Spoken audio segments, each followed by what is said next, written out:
महाराज जी, गृहस्थ जीवन में निरंतर समभाव कैसे बना रहे? प्रतिकूलता आने पर रुकावट सी आ जाती। हाँ, ये तो बहुत साधारण सी बात है।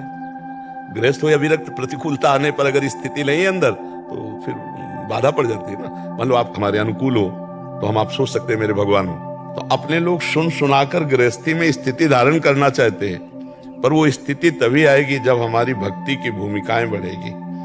मान लो स्त्री शरीर है तो हमारे बहुत से धर्म हैं। पति तो हमें पातिव्रत धर्म, सास ससुर तो उनकी सेवा भगवत भाव से, परिवार की तो पति के सुख के लिए पूरे परिवार की सेवा। अब इस सेवा को सहन करते हुए, क्योंकि जब हम किसी की सेवा करते हैं तो एक आकांक्षा होती है, कम से कम मधुर बोले तो हमसे। लेकिन परिवार में ऐसा नहीं होता। जब हम सेवा करते हैं, मान लो सास ससुर ही सही, तो कटु व्यवहार करेंगे। अब अपने में स्थित रहना कितना कठिन है।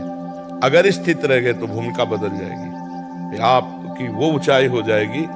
एक बार रत्नावती जी का विरोध किया माधव सिंह जो राजा थे, उनके पति, और एक दिन वो आया कि घुटने टेक कर पैर छुए अपनी पत्नी के, माधव सिंह, कि देवी मैं तुम्हारी महिमा को नहीं जान पाया।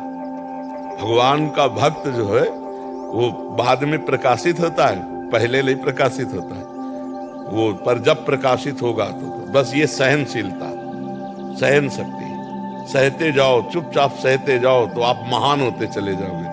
तो ये बात है कि हम गृहस्थी में भी सहना सीखें।